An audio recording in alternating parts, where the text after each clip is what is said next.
Hello students, welcome to Eklavya study point. आज की इस वीडियो में देखेंगे क्लास 12 होम साइंस सब्जेक्ट यानी गृह विज्ञान।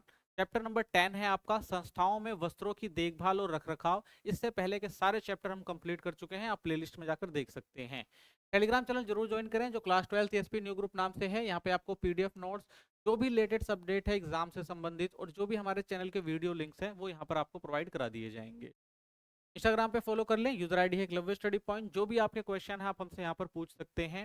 वेबसाइट जरूर विजिट करें जो हमारी eklavyastudypoint.com नाम से है। यहाँ पे आपको हर सब्जेक्ट के chapter wise theory notes, MCQ, short question, long question, previous year question देखने को मिल जाएंगे। और साथ ही आप यहाँ से हमारे जो भी लेक्चर है उनके पीडीएफ नोट्स भी डाउनलोड कर सकते हैं। ठीक है, चलिए चैप्टर का फर्स्ट टॉपिक देखते हैं, संस्थाओं के वस्त्रों की देखभाल। यानी जो भी संस्थान होते हैं उनमें वस्त्रों की देखभाल की आवश्यकता क्यों होती है। देखिए, संस्थाओं में प्रयोग किए जाने वाले वस्त्रों का जो चयन होता है उनके बहुत जो भी औद्योगिक और कार्यक्षेत्र के अनुरूप किया जाता है। यानी कौन सा उद्योग है, ठीक है ना, क्या कार्य लिया जाएगा उसके आधार पर वस्त्रों का जो है वो चयन किया जाता है। तो जिसके लिए क्या होना चाहिए उसमें भाई विशेष गुण होने। जिन भी औद्योगिक और कार्य क्षेत्र में वस्त्रों का इस्तेमाल किया जाता है तो उस औद्योगिक और कार्य क्षेत्र के अनुरूप ही जो विशेष गुण वाले वस्त्र होते हैं उनका प्रयोग किया जाता है। तो विशेष देखभाल की आवश्यकता भी होगा भाई। विशेष गुण वाले वस्त्र हैं तो उनकी क्या है, विशेष देखभाल की जरूरत होगी।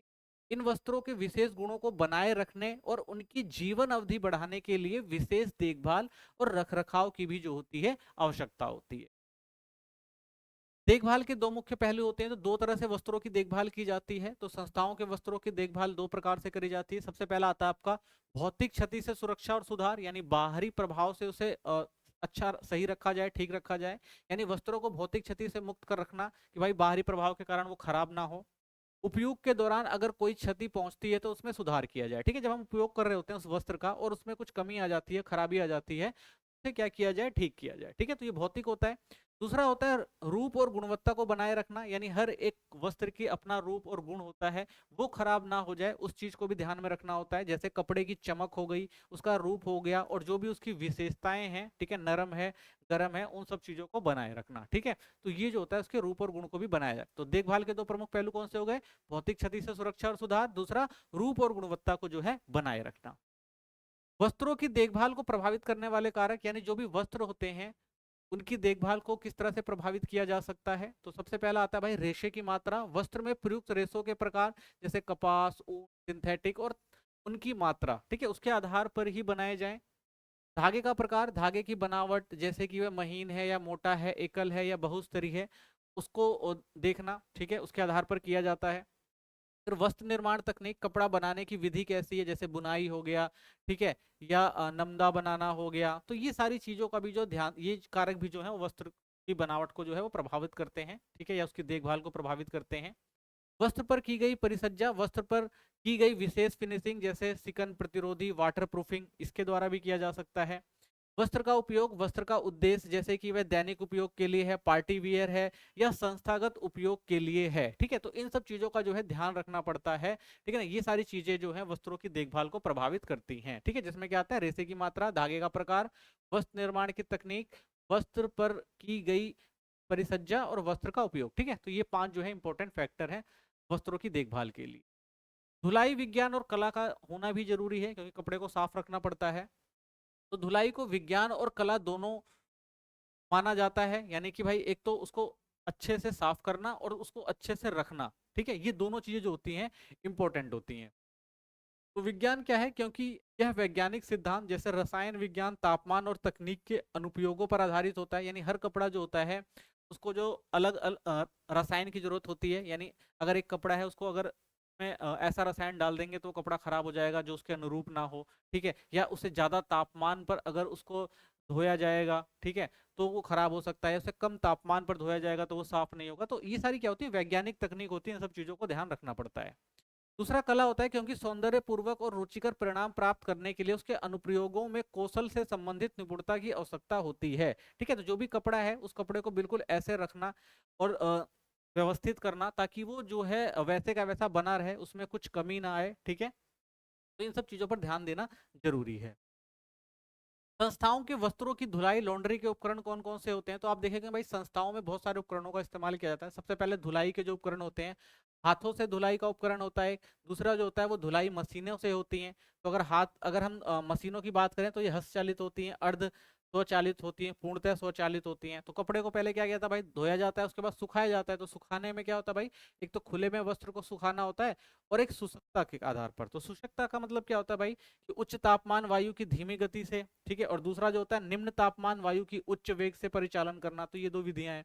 उसके बाद आता है भाई इस्त्री के उपकरण, यानी उस पर इस्त्री करना। तो इसमें आप देखेंगे बिजली चलने वाली इस्त्री होती है, कोयले से चलने वाली इस्त्री होती है, और गैस से चलने वाली इस्त्री होती है। तो ये जो आप देखेंगे संस्थाओं में वस्त्रों की धुलाई और लॉन्ड्री के ये तरीके अपनाए जाते हैं। धुलाई के उपकरण और उनके मॉडल। तो धुलाई की मशीनें दो प्रकार के भरने के मॉडल में बनाई जाती हैं, एक ऊपर से भराई जाने वाली और दूसरी सामने से भराई जाने वाली। तो आपने देखा होगा वॉशिंग मशीन दो प्रकार की होती हैं, एक ऊपर से उस पर लोडिंग करी जाती है, और एक उसके क्या है फ्रंट से लोडिंग करी जाती है। दो प्रकार की होती हैं। तो मशीनों के अगर मॉडलों के प्रकार की बात करें तो ये टोटल 3 प्रकार के होते हैं। तो ये मशीन मॉडल स्वचालन के स्तर के आधार पर 3 प्रकार के हो सकते हैं। सबसे पहला आता है आपका हस्तचलित। इस मशीन में 50% से अधिक काम प्रचालक को हाथों से करना होता है, ठीक है। दूसरा जो आता है वो होता है अर्ध स्वचालित। ये 2 टब वाली मशीनें होती हैं। इनमें समय समय पर क्योंकि हस्तक्षेप की आवश्यकता होती है, तो प्रत्येक चक्र के साथ खंगालने का पानी मशीन में भरना और निकालना पड़ता है, ठीक है। तो ये वाली मशीन होती है जिसमें क्या करते हैं भाई, पानी भरते हैं, पानी भरने के बाद आप क्या करते हैं, कपड़ा डालते हैं, उसके बाद वो घूमता है। जब वो घूम जाता है तो उसके बाद सुखाना होता है, तो इसमें से निकाला जाता है और दूसरे टब में डाल के फिर सुखाया जाता है, ठीक है। तो इसे क्या कहते हैं, अर्ध स्वचालित, ठीक है। इसमें जो होता है आपको भी थोड़ा बहुत योगदान देना पड़ता है स्वयं का।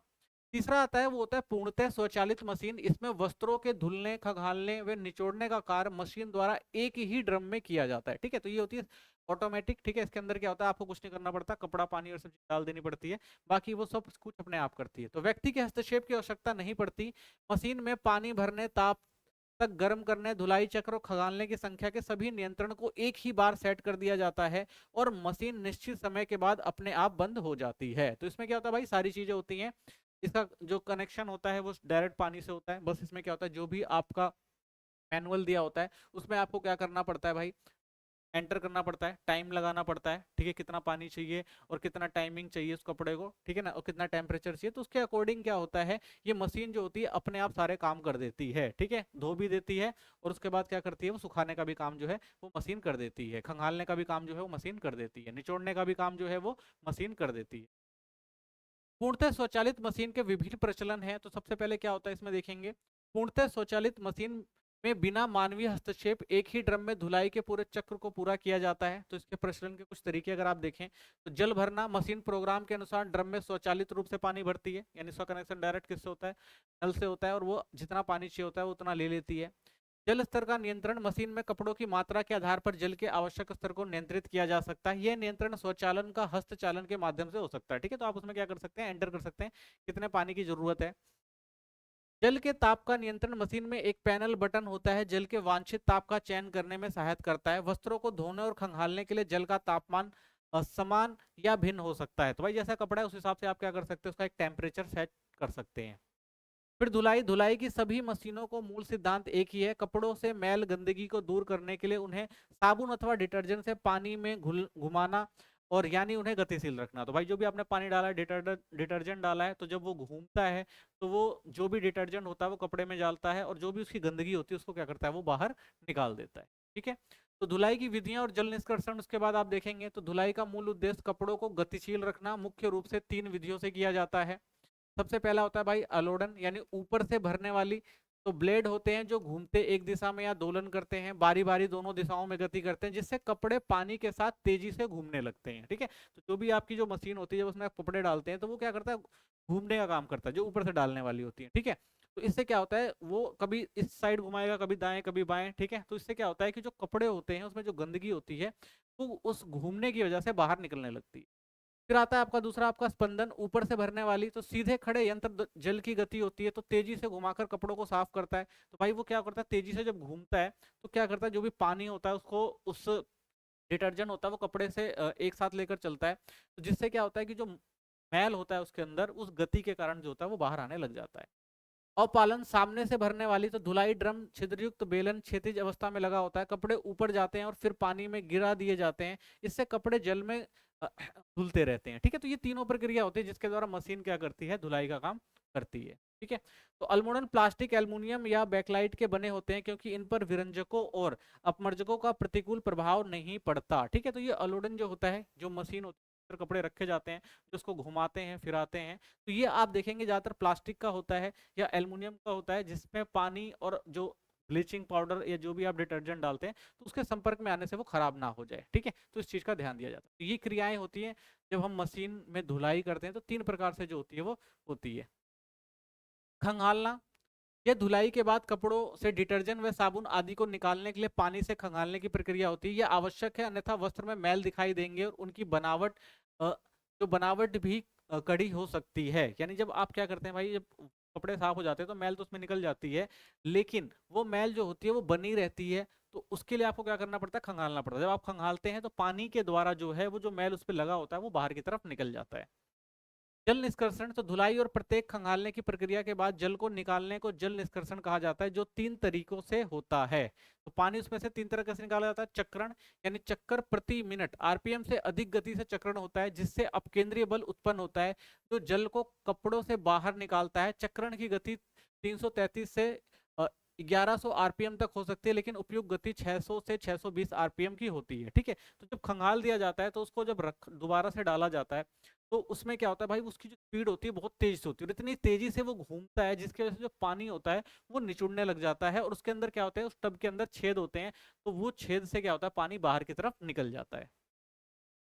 तली निकास, धुलाई या खंगालने के बाद छिद्रित टबों वाली मशीनों में पानी टब के तल में लगी नली द्वारा बाहर निकल जाता है। इसके पश्चात टब तेजी से घूमता है जिससे शेष जल भी निकल जाता है। ठीक है, तो वो इतनी तेजी से घूम रहा होता है, उसके अंदर छिद्र होते हैं, जो पानी होता है उन छेदों से नीचे की तरफ गिरना शुरू हो जाता है।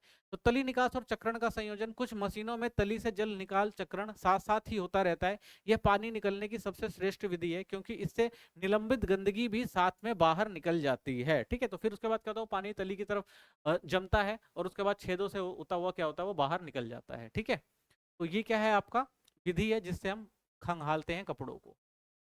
सूखने के उपकरण और प्रक्रिया, तो किस तरह से कपड़ों को सुखाया जाता है। तो व्यापारी और संस्थागत शुष्कों में वस्त्रों को सुखाने के लिए मुख्य रूप से 2 प्रकार के परिचालक ऑपरेशन का प्रयोग होता है। सबसे पहले निम्न तापमान की वायु का उच्च वेग से परिचलन, यानी जो निम्न तापमान होता है की वायु को उच्च वेग से परिचालन किया जाता है। तो प्रक्रिया, कमरे से निम्न तापमान की वायु को शुष्कता के नीचे प्रवेश कराया जाता है। यह वायु ऊष्मा के स्रोत से गुजरकर गर्म होती है। ठीक है, तो निम्न तापमान वाले क्षेत्र में उच्च जो तापमान होता है उसको पहुंचाया जाता है जिससे कपड़े जो है वो सूख सके। दूसरा कार्यविधि क्या है, तो गर्म वायु तेज गति से वस्त्रों में से होती हुई निकल जाती से बाहर निकल जाती है। ठीक है, तो जो आपकी गर्म वायु है वो क्या होती है, वो वस्त्रों में पहुंचती है और उसके बाद वो निकल जाती है, जिससे उसका जो पानी होता है वो सूखना शुरू हो जाता है, नमी जो होती है वो खत्म होती है। तो इससे कमरे का तापमान और आर्द्रता सामान्य बने रहते हैं। तो इससे क्या होता है भाई, जो आपका कमरा है उसका तापमान और जो आर्द्रता होती है वो समान, क्योंकि गर्म होता है और जो पानी गर्मी आती है किसके अंदर, पानी के अंदर, जो आपका कपड़ा है जिस पानी है उसके अंदर, तो इससे क्या होता है कि उस कमरे का जो तापमान होता है वो आर्द्रता से भरा रहता है। उच्च तापमान की वायु का धीमी गति से परिचालन किया जाता है यहाँ पर। तो प्रक्रिया, वायु शुष्क में प्रवेश करके ऊष्मा के स्रोतों के ऊपर से निकलती है। कार्यविधि क्या है, इस गर्म वायु को शुष्क के ऊपरी हिस्से में स्थित छेदों में से एक छेद पंखे द्वारा खींचा जाता है। यह वायु फिर धीमी गति से नीचे की ओर वस्त्रों के बीच से निकलते हुए निकास नली से बाहर चली जाती है। ठीक है, तो इस तरह से क्या किया जाता है, कपड़ों को सुखाया जाता है। परिणाम, निष्कासित वायु की आर्द्रता अधिक होती है। तो इसमें क्या होगा भाई, जब ऊपर से क्या किया गया है, गर्म वायु को डाला जाता है, ठीक है, और गर्म वायु जो होती है वो क्या होती है, धीरे से होते हुए कपड़ों के अंदर से निकलती है। ठीक है, तो इससे क्या होता है, जो निष्कर्ष जो आर्द्रता होती है वो ज्यादा होती है, क्योंकि एक साथ तेजी मात्रा में जब जो कपड़ों में से जो आर्द्रता निकलती है, ठीक है, वो क्या होती है, आपके आसपास के एनवायरनमेंट में फैलती है, तो आप देखेंगे उस जगह जो है आर्द्रता आपको ज्यादा दिखाई देती है। इस्त्री प्रेस करने के उपकरण, इस्त्री करना यह प्रक्रिया जो है जिसमें कपड़ों की सिलवटें दूर की जाती हैं और पोशाकों की क्रिज जैसे बाहें, चुन्नटे या पेंट में बनने में मदद मिलती है। ठीक है, तो कई बार क्या होता है भाई, जो कपड़े होते हैं वो सिकुड़ से जाते हैं, तो उनको ठीक करने के लिए जो है प्रेस किया जाता है ताकि वो अच्छे से और कंफर्टेबल तरीके से दिख सके। इस्त्री के मुख्य रूप से 3 प्रकार के उपकरण प्रयोग में लाए जाते हैं। बिजली से चलने वाली इस्त्री होती है, ठीक है, आयरन होती है। विशेषता ये अधिकांश घरों में उपयोग होती है। इसमें एक चिकनी धातु होती है जिससे गर्म किया जाता है, ठीक है। तो ये जो होता है नीचे का हिस्सा, ये गर्म होता है, ठीक है। और इससे ही क्या होता है, प्रेस किया जाता है। और ये किससे चलती है, बिजली से चलती है। दूसरा ताप नियंत्रण, इसमें एक ताप स्थायी लगा होता है जो कपड़े के लिए उपयुक्त ताप को समायोजित करता है, ठीक है। तो इसमें क्या होता है, ताप नियंत्रण यंत्र लगा होता है। तो जितना आप, जैसा कपड़ा है, मोटा या पतला, उसके आधार पर एडजस्ट करके आप क्या कर सकते हैं, प्रेस कर सकते हैं। इसका भार 1.5 से 3.5 किलोग्राम तक हो सकता है। अतिरिक्त सुविधा, कुछ स्त्रियों में भाप उत्पन्न करने वाले यंत्र भी लगाए जाते हैं। तो कुछ स्त्रियां जो होती हैं उसमें भाप वाले यंत्र भी, यानी स्टीम आयरन जो है वो भी लगी होती है, ठीक है। स्टीम के साथ वो क्या करते हैं, कपड़े को नरम करके और अच्छे से प्रेस करने में मदद करती है। सेकंड आता है कोयले से चलने वाली इस्त्री। विशेषता यह एक ढक्कनदार धातु से बने बक्से की तरह होती है, ठीक है। इसके अंदर कोयला लगाया जाता है, गर्म होती है।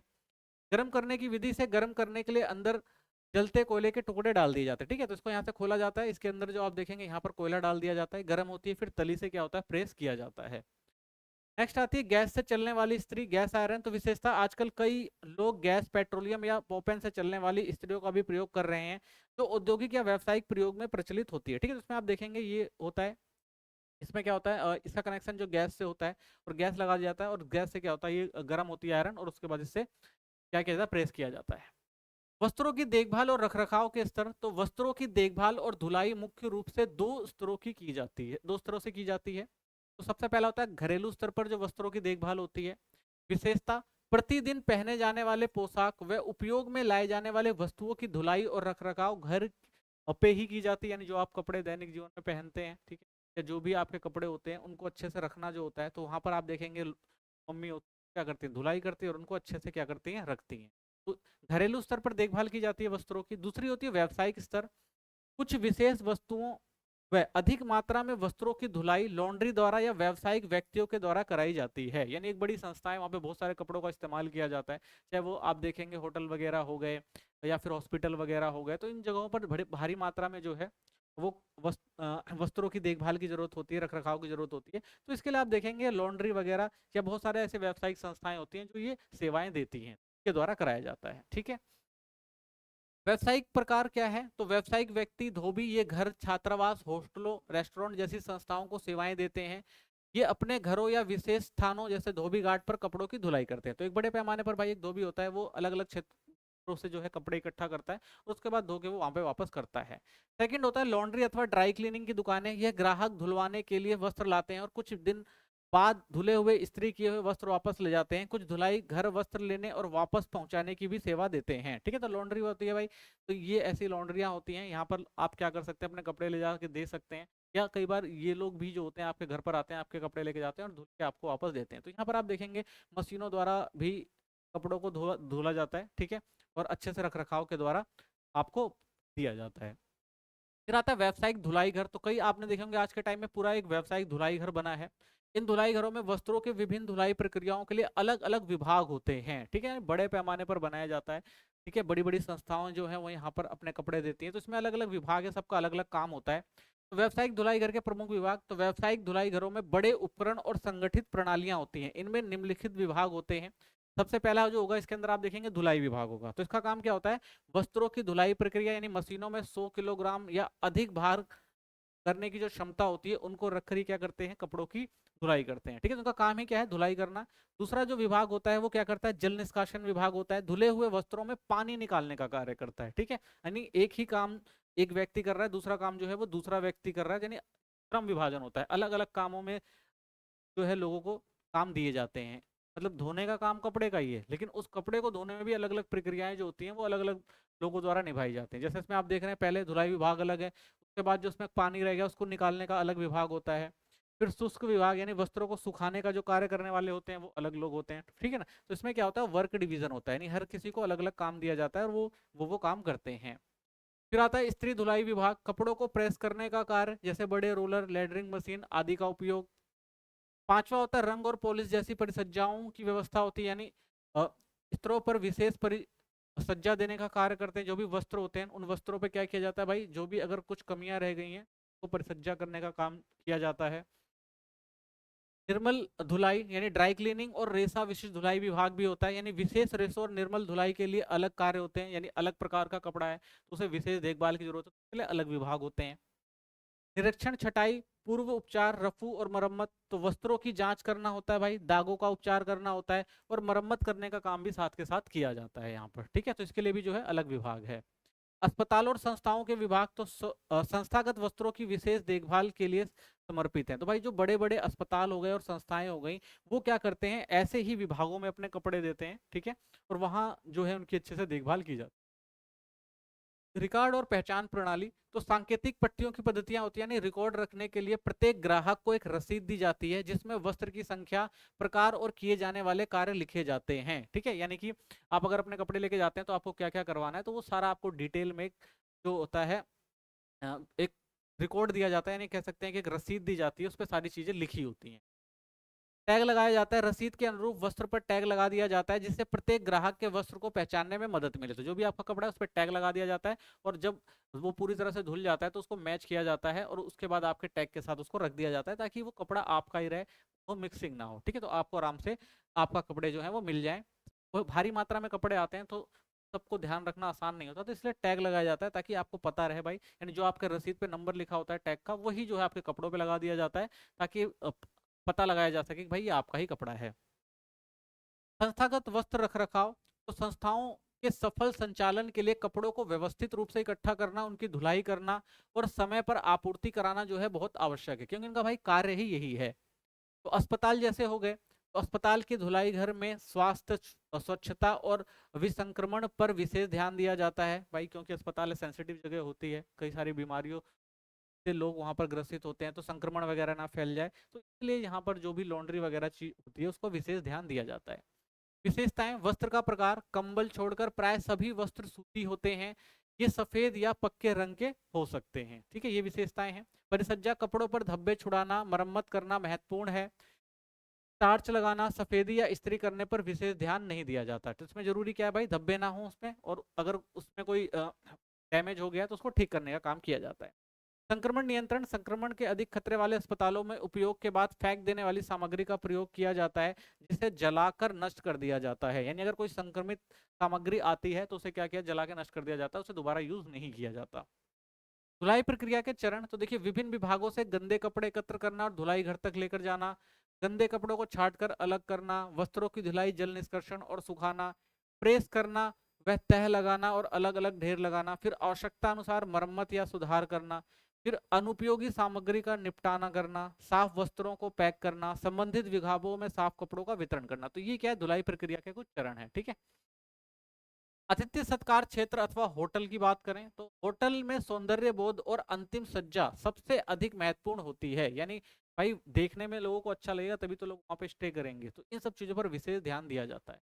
तो आतिथ्य सत्कार क्षेत्र अथवा होटल की बात करते हैं तो होटलों में सौंदर्य बोध और अंतिम सज्जा सबसे अधिक महत्वपूर्ण होती है, क्योंकि भाई विशेषताएं, वस्त्र का प्रकार, अगर अच्छी डेकोरेशन होगी, अच्छी चीजें देखेंगे तो लोग क्या होंगे, ज्यादा आकर्षित होंगे भाई, उसकी तारीफ करेंगे। तो इसलिए वस्त्र का प्रकार अगर हम देखें तो अस्पतालों की अपेक्षा यहाँ विभिन्न रेशों वाले वस्त्रों का प्रयोग किया जाता है, तो यहाँ पर एक नहीं अलग अलग प्रकार के रेशों का इस्तेमाल किया जाता है। परिसज्जा पर बल दिया जाता है, धुले हुए वस्त्रों की अंतिम परिसज्जा जैसे स्टार्च लगाना, प्रेस करना, दक्षता के तहत दक्षता से तह लगाना आदि पर विशेष बल दिया जाता है, ठीक है। तो वहां पे जो भी उपकरण होते हैं, जो भी वस्त्र होते हैं, वो बहुत अच्छे से रखा जाता है, ठीक है ना, मैनेज किया जाता है कि अच्छे साफ सुथरे हो, तह लगा के रखा गया हो ताकि देखने में अच्छे लगे। अतिरिक्त सेवाएं, आवश्यकता पड़ने पर मेहमानों को व्यक्तिगत कपड़ों की धुलाई का भी ध्यान रखा जाता है, यानी अगर जरूरत है भाई कि जो भी अतिथि आया है, मेहमान आया है, उसको अपने कपड़े भी अगर धुलवाने हैं तो उनके लिए भी इंतजाम यहाँ पर किए जाते हैं। संस्थाओं में धुलाई की क्षमता, अस्पतालों और होटलों में धुलाई की क्षमता की आवश्यकताएं उनके आकार और वस्त्रों के प्रयोग की प्रकृति के कारण भिन्न होते हैं। तो भाई अस्पतालों में अलग तरह से कपड़ों का प्रयोग किया जाता है और जो होटल होते हैं वहां पर अलग तरह से किया जाता है, ठीक है। तो उसी के हिसाब से उनको जो है धुलाई की जरूरत होती है। तो धुलाई के लिए किए जाने वाले वस्त्रों की संख्या अस्पताल में हॉस्टल से कहीं अधिक होती है, तो अस्पताल में आप देखेंगे ज्यादा आप देखेंगे भाई धुलाई की जरूरत होती है। एक बड़े होटल में 400 से 500 तक कमरे हो सकते हैं, जबकि किसी अस्पताल में 1800 से 2000 तक या इससे भी अधिक हो सकते हैं जिनकी देखरेख करनी पड़ती है, यानी अस्पताल में आप देखेंगे भाई वस्त्रों की क्वांटिटी जो क्वांटिटी है वो ज़्यादा होती है, वहाँ पर विशेष ध्यान की भी जरूरत होती है। ऑपरेशन थिएटर, प्रसूति वार्ड, प्रसव कक्ष में तो दिन में 5 से अधिक बार भी चादर बदलनी पड़ सकती है। यानी कुछ ऐसे भी क्षेत्र होते हैं अस्पताल में जहाँ पर भाई 5 से, यानी यहाँ पे आप देखेंगे बहुत सारी जो चीजें होती हैं ऑपरेशन थिएटर में आप देखेंगे, या जो प्रसूति वार्ड होता है या प्रसव कक्ष होता है, तो वहाँ पर गंदगी ज्यादा होती है, तो इसलिए वहां पर तो कई बार जो चादरें होती हैं वो दिन में 5 बार भी बदली जाती है, तो यहाँ पर धुलाई की जरूरत भी जो आपको ज्यादा महसूस। वस्त्रों के प्रकार और भंडार, तो अस्पतालों को बड़ी मात्रा में कपड़ों का प्रबंधन करना पड़ता है। बिस्तर के सेट, जैसे भंडार में प्रति बिस्तर कम से कम 6 चादरों के सेट रखने होते हैं। एक सेट में शामिल है बिछौनों की चादर, एक ओढ़ने की चादर और एक तकिए का कवर, ठीक है, तो इन पे विशेष ध्यान दिया जाता है। अन्य वस्त्र भी होते हैं, जैसे रोगी की पोशाकें हो गई, डॉक्टर की पोशाकें हो गई, सामान्य सामग्री जैसे मेज पोस्ट पर्दे आदि हो गए, ठीक है, तो ये सारी जो जरूरत पड़ती है कपड़ों की वहां पर, और इन कपड़ों की देखभाल और धुलना जो है वो जरूरी हो। कंबल, इन्हें प्रतिदिन नहीं धोया जाता, लेकिन इन्हें भी अतिरिक्त मात्रा में भंडार घर में रखा जाता है, तो भाई इनकी भी जरूरत ज्यादा पड़ती है, तो ये भी जो होते हैं बड़े पैमाने पर आप भंडार गृह में देखेंगे। व्यवसायी धुलाई घरों को समान अस्पताल व अन्य संस्थाओं में भी कपड़े इकट्ठे करने और प्रत्येक विभाग को उनके वितरण करने से संबंधित रिकॉर्ड रखने की एक पद्धति होती है। तो भाई जो भी कपड़े यूज किए जा रहे हैं, ठीक है ना, बड़े बड़े संस्थानों में, तो उनके रख रखाव के लिए जो है कुछ भाई करना पड़ेगा ना, रिकॉर्ड तो रखना पड़ेगा कि भाई कौन सा कपड़ा कहाँ जा रहा है, कितनी मात्रा में जा रहा है, सब चीजों का विवरण किया जाता है, उसके लिए एक रसीद बनाई जाती है, ठीक है, इस तरह से रिकॉर्ड रखने के उदाहरण, अस्पताल का नाम होता है, धुलाई के कपड़े की रसीद होती है, रसीद की संख्या, देने वाले का नाम, दिनांक, फिर कपड़े का नाम जो होता है यहाँ पे, चादर कितनी है, ठीक है, ओढ़ने की चादर कितनी है, रोगी के कुर्ते कितने हैं, रोगी के पजामे, तौलिया, मास्क, ठीक है ना, कच्ची की फ्रॉक, बच्ची की जो फ्रॉक है, तकिए के कवर है, ठीक है, अप्रेन, गलपट्टी हो गई, गंदे कपड़े का थैला होगा, तो यहाँ पे संख्याएं लिखी जाती है, अगर उस कपड़ों में कुछ कमियां हैं तो वो टिप्पणी जो है यहाँ पर लिख दी जाती है, तो इस तरह से जो है पूरा रिकॉर्ड रखा जाता है जो भी कपड़े होते हैं। वस्त्र देखभाल और लॉन्ड्री प्रबंधन में जीविका के लिए तैयारी, यानी आप वस्त्रों की जो देखभाल है उससे संबंधित जीविका के कौन कौन से क्षेत्र हैं, तो वस्त्रों की देखभाल और लॉन्ड्री प्रबंधन के क्षेत्रों में सफल करियर के लिए तकनीकी और व्यवहारिक ज्ञान का संयोजन आवश्यक है, यानी आपको तकनीकी और व्यवहारिक दोनों ज्ञान होना चाहिए इस क्षेत्र में, अगर आपको जीविका के अवसर देखने हैं तो। प्राथमिक आवश्यक कौशल, इस क्षेत्र में कार्य करने के लिए निम्नलिखित तकनीक और ज्ञान होना चाहिए। वस्त्रों का ज्ञान, यानी वस्त्रों की देखभाल के लिए उनके रेशों के प्रकार, मात्रा, धागे की बनावट, कपड़ा उत्पादन तकनीक, कपड़ों की रंगाई, अन्य परिसज्जाओं का जो है वो ज्ञान आपको होना चाहिए। प्रक्रियाओं और रसायनों का ज्ञान, देखभाल की अंतर्निहित प्रक्रियाओं का ज्ञान होना चाहिए, ठीक है, जो भी आप वस्त्र हैं तो उनको आपको अच्छे से समझना चाहिए भाई कि ये वस्त्र किन चीजों से खराब हो सकते हैं या किन चीजों से इनमें कमी आ सकती है। विभिन्न प्रक्रियाओं में उपयोग किए जाने वाले रसायनों और अभिकर्मक का ज्ञान और उनके वस्त्रों पर होने वाले प्रभाव की जानकारी बहुत जरूरी है, ठीक है, यानी कौन से ऐसे जो उपकरण है या कौन से ऐसे रसायन है जिनके पड़ने से कपड़े खराब हो सकते हैं, तो इन सब चीजों का भी जो ज्ञान आपको होना चाहिए। मशीन का व्यवहारिक ज्ञान, वस्त्रों की देखरेख में प्रयोग में लाई जाने वाली मशीनों की आवश्यकताओं और उनकी कार्यप्रणाली का व्यवहारिक ज्ञान होना चाहिए। भाई जो भी मशीनें वगैरह यूज करी जाती हैं कपड़ों को धोने, साफ करने के लिए, सुखाने के लिए या इस्त्री करने के लिए, इन सब चीजों का भी व्यवहारिक ज्ञान होना चाहिए। शैक्षणिक योग्यता की बात करें तो इस क्षेत्र में औपचारिक योग्यता विभिन्न स्तरों पर प्राप्त की जा सकती है, जैसे लघु अवधि पाठ्यक्रम, धुलाई प्रबंधन में लघु अवधि पाठ्यक्रम उपलब्ध हैं। इन पाठ्यक्रमों के माध्यम से उच्च तकनीक वाले धुलाई घरों में व्यवहारिक प्रशिक्षण दिया जाता है, साथ ही रोजगार प्राप्ति और व्यापार प्रारंभ हेतु सहायता भी मिलती है। तो आप क्या कर सकते हैं भाई, कुछ लघु अवधि यानी छोटे स्तर पर कुछ ऐसे पाठ्यक्रम ले सकते हैं जहां पर आपको सारी तकनीकें सिखाई जाती हैं कपड़ों से संबंधित। व्यवहारिक प्रशिक्षणिक इंटर्नशिप, तो विभिन्न संस्थाओं में जैसे विमान कंपनी, जलायन, रेलवे, होटल, अस्पतालों में व्यवहारिक प्रशिक्षण अथवा इंटर्नशिप की आवश्यकता होती है, तो इन क्षेत्रों में भाई बड़े पैमाने पर इंटर्नशिप होती है, तो आप यहाँ पे जाकर इंटर्नशिप भी कर सकते हैं। स्नातक डिग्री, वस्त्र विज्ञान, वस्त्र रसायन, वस्त्र और परिधान या गृह विज्ञान में स्नातक डिग्री पाठ्यक्रम विश्वविद्यालयों में उपलब्ध है, तो यहाँ से आप क्या कर सकते हैं, स्नातक डिग्री यानी ग्रेजुएशन भी कर सकते हैं, ठीक है, तो ये भी आपके लिए एक विकल्प है। इसी के साथ ये चैप्टर खत्म होता है, मिलते हैं नेक्स्ट वीडियो में। चैनल को सब्सक्राइब करो, वीडियो को लाइक करें, कोई कमेंट है तो जरूर। धन्यवाद।